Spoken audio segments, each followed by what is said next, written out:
Hello, hello, hello, my beautiful Empresses. Welcome back. Or if it's the first time here, you are in for a treat. Welcome to Embody Your Empress. My name is Sarah King from Empress Nation, and this is the place you want to be for opening your eyes, expanding your vision, and feeling into new perspectives to see if they are your truth or what in the world is leading you to. Our guest today, we're bringing in some practical magic. We're bringing in some tarot. We're bringing in that piece that might be missing from your life and you just don't even know it yet. We have Carla-Jayne Hollingworth joining us, and she helps people ditch the expectations to get rid of that people pleasing that I know many of us still are doing, even though we're pretending we're not. Getting rid of that self-doubt and owning our truth within. Carla-Jayne, welcome. Thank you for having me. Oh, it is my delight. I'm excited to see the magic that we can create here today. Yes, yes. Beautiful. Would you love just a beautiful invitation to share who Carla-Jayne is, your human, your soul, your mission here in this world? Sure, sure. I am Carla-Jayne, and as you can tell, I'm a Brit, but I am a recent transplant to Nashville in Tennessee. So this is I do have a bit of a what's known as itchy feet syndrome, where I do like to cast my net far and wide and see where I go, see where I end up. Um, I'm very attracted to water, so anywhere that's near water is where I want to be, which is hilarious because I've gone to a landlocked state. But I'm also a big old nerd about a lot of things, and my biggest nerdy thing is magic. That is what I love to do. I love to be, and I love to delve into. So it's my mission really to be someone who helps others to rise up from like feeling like they're people pleasing, feeling like they can't say their truth and speak their joy. And this has been my mission for a while now, to be that lighthouse as such, to help people to just step into who they want to be. Yeah. Sometimes it's hard to step into who you want to be when you are not even allowing yourself the Yeah. curiosity of who that is, right? Do you find people come to True. you in that place? Yes, very much so. Very much so. There is such a stigma around just being yourself, regardless of whatever labels that you come across. And I find that we've been conditioned from an early age, and from society, and from our our role models, our peers, our family, to be something that they wanted, or to be something that is expected of us, and then to want something for ourselves, particularly as women. It's like, no, you're supposed to be this and this, and that is your lot in life. And so I help to pull that shit apart, basically. I love that. I love that. There's nothing better than sitting down and making a list of all of these rules that have infiltrated. And until you actually look at them, you don't realize how many there are, or Yeah. how controlling they are, how Yep. manipulative they are, and how they are structured to keep us so small, particularly as women. Like, it's the women Mm-hmm. that seem to really get the brunt of this. And Yes. when you actually like sit down and make a list and you're like, that's not how I actually feel. That's not how I actually want to move Mm-hmm. forward. That's not how I actually want to live my life. Why does Yep. it feel like how I want to live my life? Why is it such a struggle? Why does it feel so far away from where I am now? And that can be Mm-hmm. really confronting, like when you get to that point and that eye opening moment where you're like, whoa, how did I Yeah. get here? What? How did I get here? And is it possible to be over here? Like, how do you start that process? I think some of it comes from actually just ripping, it's like literally ripping the band-aid off, of going, okay, I need to get some clarity. I need to figure out what it is that I know about myself, or I think I know about myself. And then we go into the, okay, so let's break it down. So this is something that I think I know about myself. Is it something I want? And then that's when the brain goes, what are you doing to me? And ends up going like, no, and go like, can potentially go down a spiral. And so that's where being able to like be an open channel for others to like explore that, as opposed to like feeling that you are not safe to explore it. That's the one thing that I want to always try to encompass, is that it is scary, but it doesn't mean that it's not safe, because we have this primal fear that if we are visible, if we are different from the norm, from the tribe, that we are not going to survive. And this danger isn't a real danger. It's just anxiety. It's that primal fear that pops up that we are not going to survive. And so therefore everything is a bear, you know, everything is a saber-toothed tiger, everything is a T-Rex. And it is not, it's not about like giving in to that fear. It is about looking at it and going, it's not real.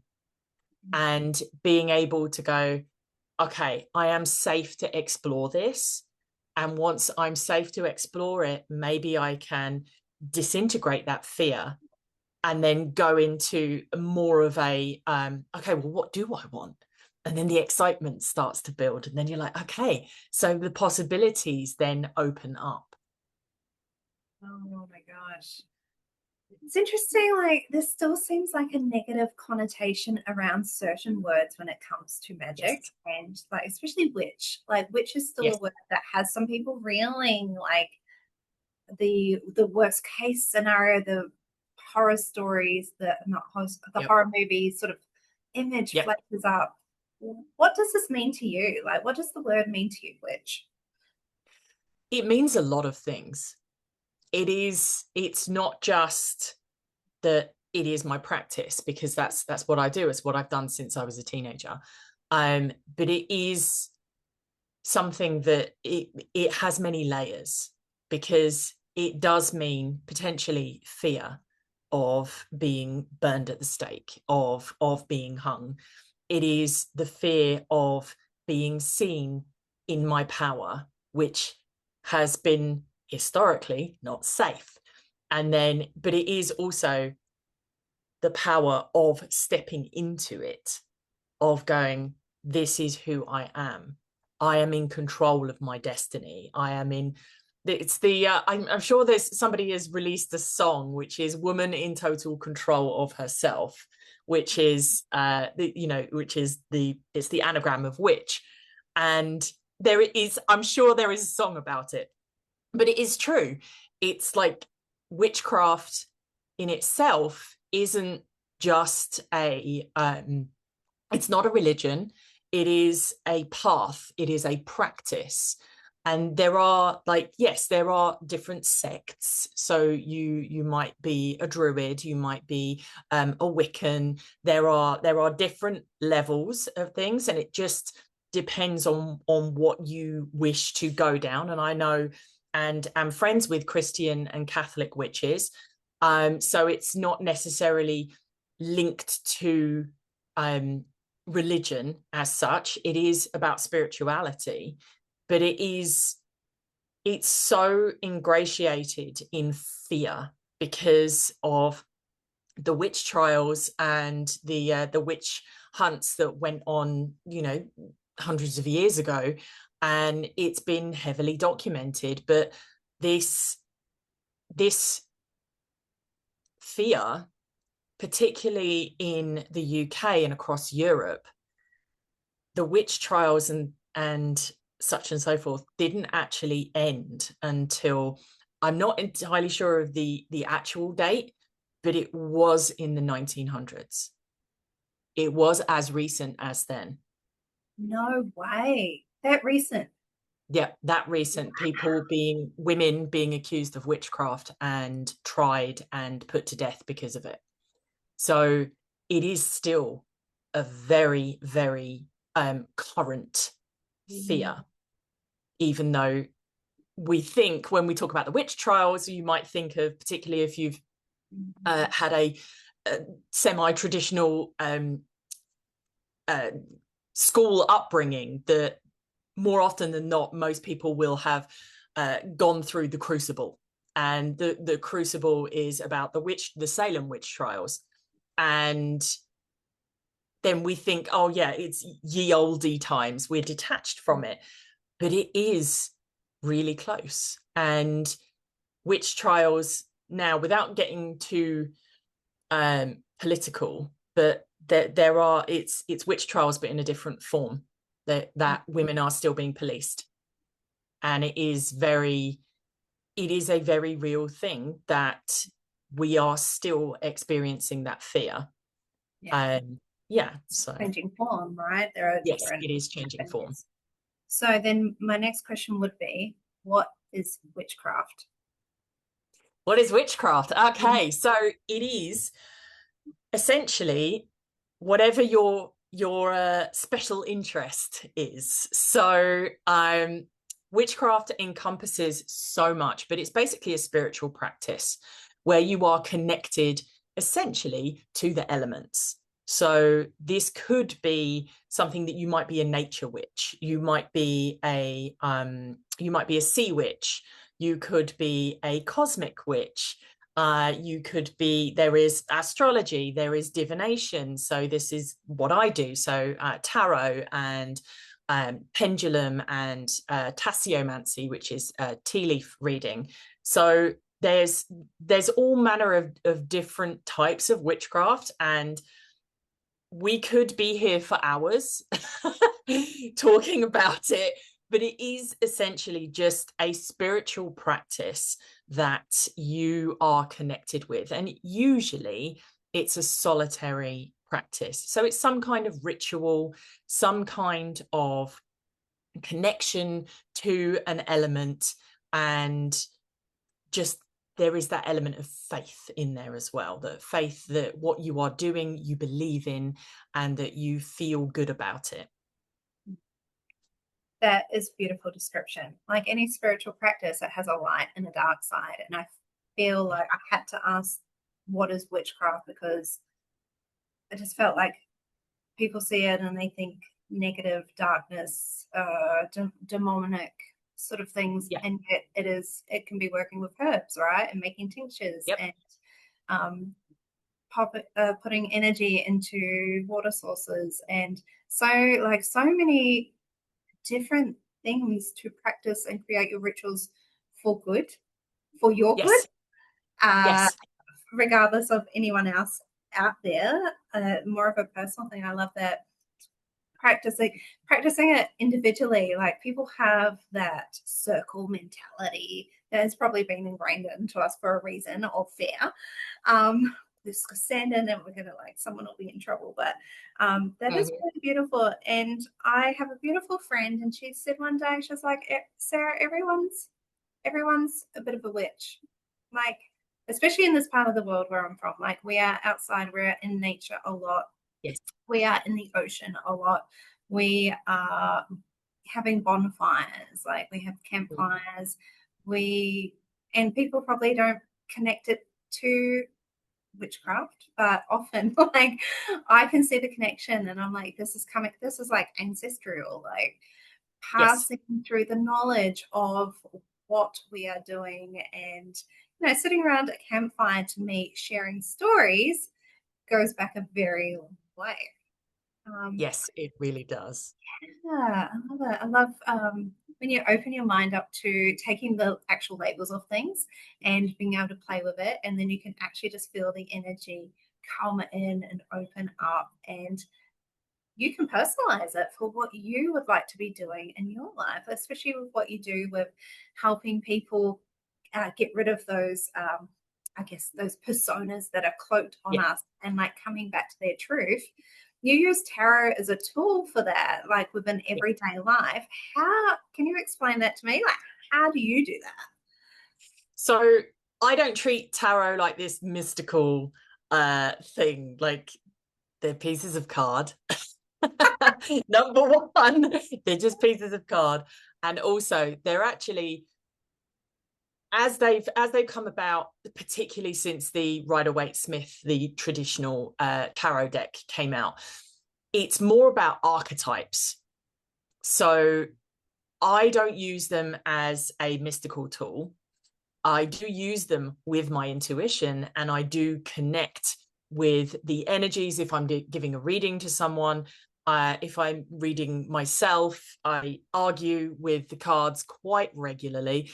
There are multiple, and this is the woo side of it. This is where people might be like, all right, she's crazy, because I am clairaudient, so I do hear things, and I will hear with certain tarot decks, I will hear different voices.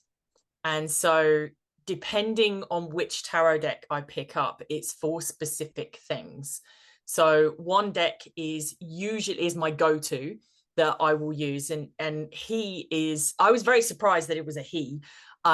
He's very into the business side of things, so I use tarot for business guidance a lot.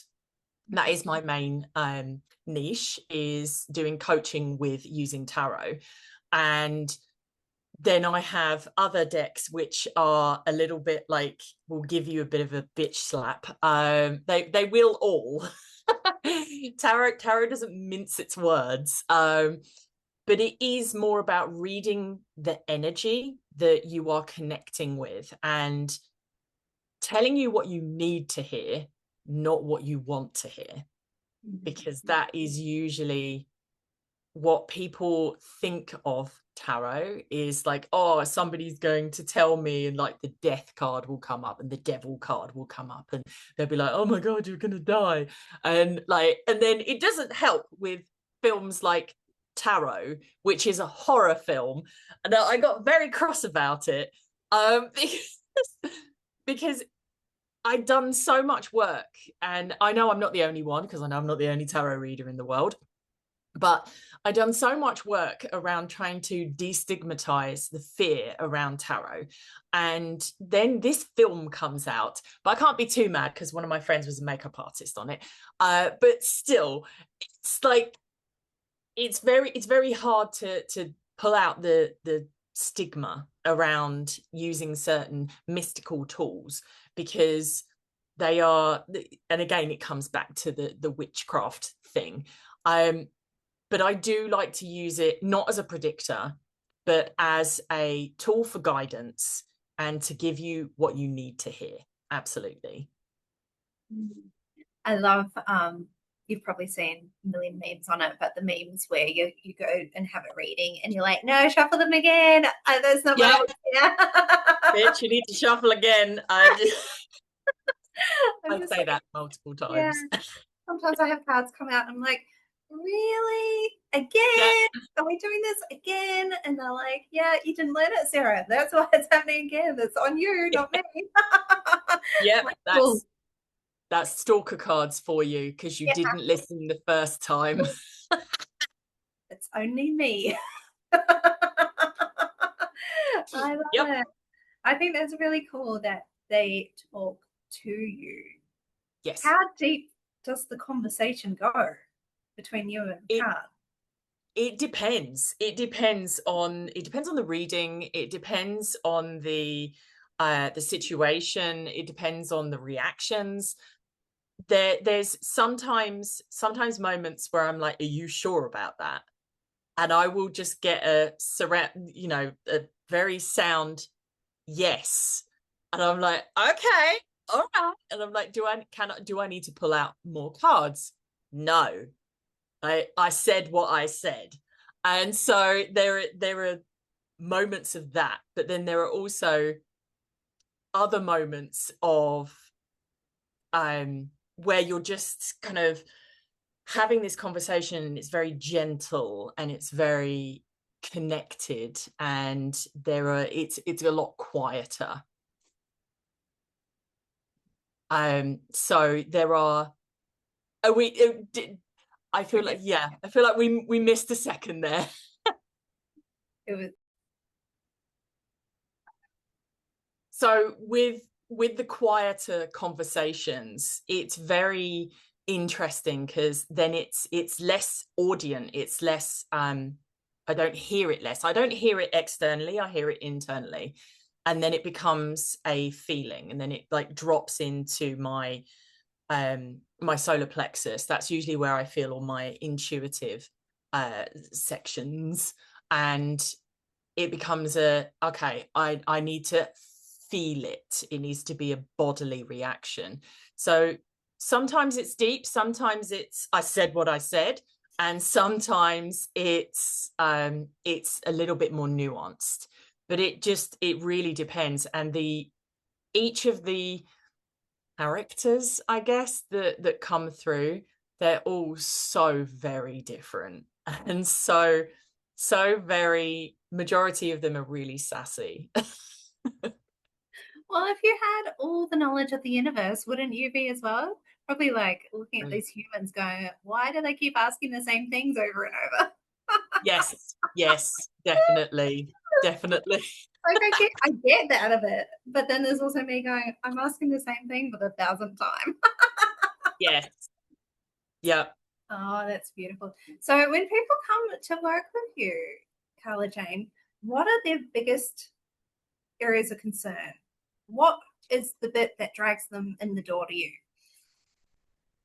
I think it's a mixture of resonating with whatever I'm saying and seeing that because I'm very much an extrovert and I adopt introverts. So first of all, usually my clients are introverts. And so they're like, please keep me safe. So there's that aspect, and which is lovely. I mean, I adopted the ultimate introvert in my husband. So he's very quiet. But they come to me because they know that not only am I can be loud enough for all of us, I'm also a safe space for them, and I always have been.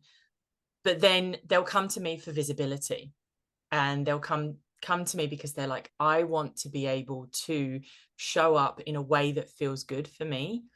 I want to be able to run my business in a way that works with my energy, because usually they've come to me either on the edge of or they've burnt out, and they're like, I can't do this anymore. What I'm doing, how I'm showing up, it doesn't feel right for me because I'm using XYZ cookie cutter formula. I've tried this and this, and it's not working for me.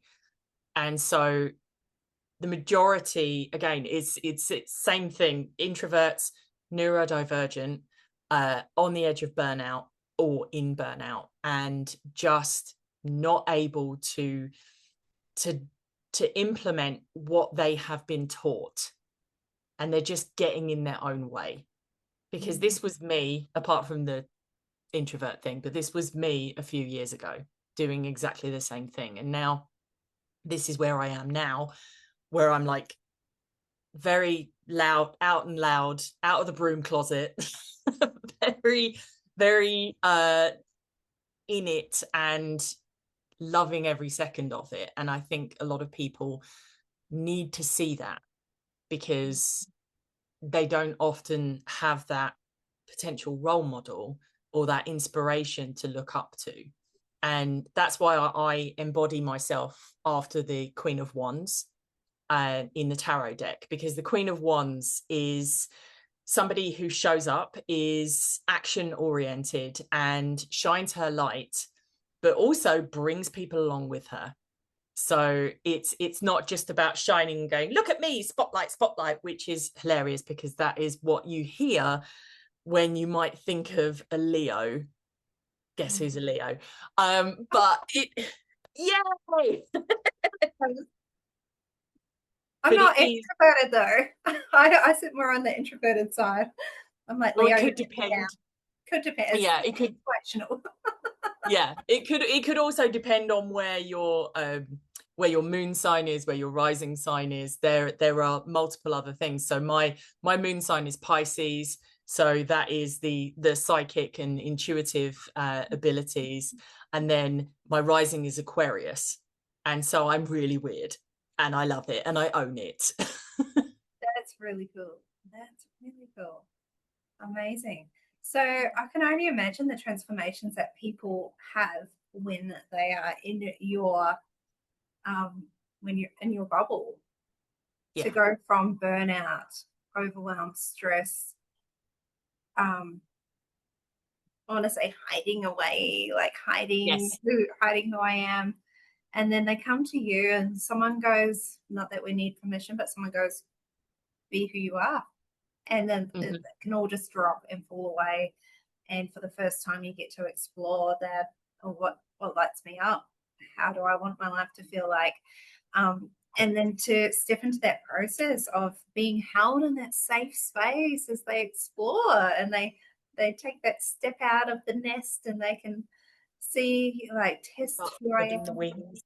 Let me show my magic to the world, which can be Yeah. scary, confronting for the first time and the second time and the third time. And then they get, that boost of confidence, being Mhm. like, this is who I am, and being really proud of themselves. What a gift that is to the world. And it's so wonderful to see. And this isn't something that is like, I haven't just been doing this for a little while. I've just done it in different iterations. So previous to being a witchy business coach, I was a teacher. So I used to teach feral teenagers, and I emphasize the word feral because I loved them all, but they were crazy. And I taught them theatrical and media makeup and performing arts. So to get to see how amazing that they came in not really knowing about themselves. And obviously, as a teenager, you are you're still trying to figure out who you are, and you're going through all the hormonal changes as well. And so it was wonderful to watch, but also like gut punch as well to watch it from the outside. But it was just magical to watch them bloom and blossom into these wonderful young adults and have these transformations. And it wasn't just, I was doing a lot of like kind of woo stuff, just not really overtly, because I would get them to meditate and to do affirmations, and I just hadn't really connected the dots myself, because it wasn't until about 6 years ago that I decided to meld magic and business together. So this is this has been my thing for a while, is just to help people with their transformation, because I love doing it. I love watching and being a part of it. Like, I'm not going to be taking credit because they're the ones that have done the transformation, but it is wonderful to be a part of that incredible journey that they go on. I love that. What a beautiful gift for those teenagers as well, to be able to have a teacher that can slide on in with that energetic work, at the same Yeah. time, and really shift them in a way that they may not have had opportunity to experience before. Yeah. Um, that's beautiful. So, I'm running up my business, and Yeah. I want to give a little energy boost throughout the day. What kind of ritual practice could I whip in? Okay, so it depends on I would say, your favorite element. So what are you more drawn to? Water. You're drawn to water. Okay, so a good way to reset. So um if you are like maybe hyper focusing on something, and then you're like, and you're feeling your energy go down and down and down, you need to do a reset. So I would do two things. So we're going to mix fire and water. So fire isn't necessarily a candle, okay, or lighting something on fire. Fire is also movement.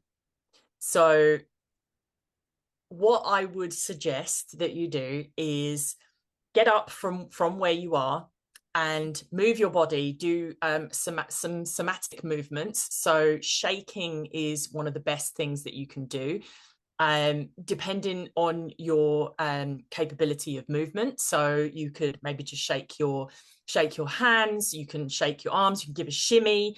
One of the best things is, if you can, to shimmy your hips, which gives a boost to your sacral chakra, which helps you to like unleash the creativity.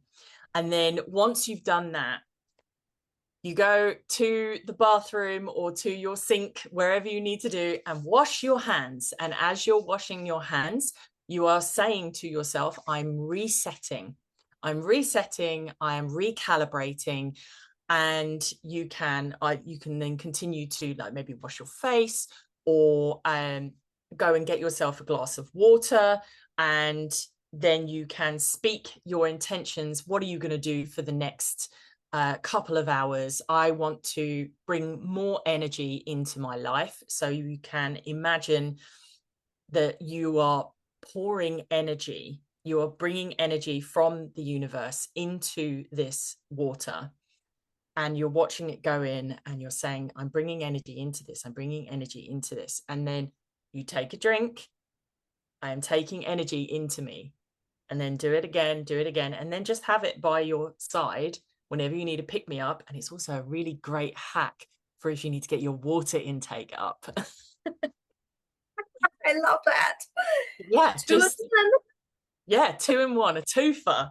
So it's so simple, and it doesn't need all the bells and whistles. I'm not about that, and I have never been. I appreciate the aesthetic of witchcraft, and I mean, like you can see in the background, I've got an offering bowl, I've got like bits and bobs and stuff in the background, but you don't need any of it. You could literally do, if you wanted to do fire spell work, you can do it in a saucepan. It doesn't matter. You just need to do it in ways that you have access to. And most people may have a candle. Most people may have access to water and access to a pen and paper. That's all you really need. Keep it simple, hey? Yes. All about the intention. Yes, it is. That's all you need really for magic, is your intention and you. That's it. Everything else is just fluff. Oh, is it all a marketing ploy? I want candles. You need these. Oh yes, sometimes, but then we also are little magpies, and we like shiny. I do like collecting things. Me too. Me too. I love all the shiny things, and that's all I want, is anything that's glittery, leopard print, or TARDIS blue, and that is my thing. Anything galaxy print, I am here for, but it doesn't necessarily mean that it is something that I have to have. It's a want, it's not a need. That's right. And I have no excuses. Yeah. Oh, I can't do that today because I don't have my rainbow version of my candle out. Yeah. Yep. And that's why within my memberships, and whenever I'm coaching anybody and they want to know about certain elements of witchcraft, and they're like, yeah, but I need to have this. No, you don't. Here's an alternative. Just do it. Just do it. JFDI. That's my favorite saying. JFDI. Like, just get on with it. That's the PG-13 version. I love it. Beautiful. All right, Carla-Jayne, I have some Empress questions for you. Sure. How do you embody your Empress? I've started working with deities. So in particular, certain goddesses as well. So I love to feel very powerful. And so when I need to embody my empress, when I need to feel that power, I will tap into the 2 or 3 lower chakras. I will usually stand tall and I will connect with them. And I do like a power pose. So my power pose is the kind of little bit like Superman, but it's more Wonder Woman. And it's the the hands on the hips, and I might move my hips again, the somatic movement, and I will feel into that power, and I feel it like a fire that comes up from the ground. So it's almost like magma, and it comes up from the center of the earth and through my feet, through my feet chakras, into my root chakra, my sacral, and my solar plexus. And that's where I feel most powerful, and it's your power center. And I just imagine myself as, like a goddess that is standing on a cliff somewhere with like waves crashing on the beach, and it gives me that sense of just the utmost power in that, like, possibility, the potential of everything that I could do if I so chose to. I love that visual. I love that so much. Beautiful. And what does your Empress energy feel like for you? Fire. It's very fiery. It's the Queen of Wands energy. It is the goddess of I'm kind of moving between a couple of different goddesses at the moment. It was Persephone for a really long time, working through a lot of shadows, and now it's a mixture between Oya and Sekhmet. And Oya is the goddess of storms. She's a Yoruban goddess. And then the other one is Sekhmet, who is an Egyptian goddess, and she is of justice and fire, righteous fire. So I do feel a lot of fiery electricity, that kind of energy. You got some badass people in your corner. Yeah. Powerful.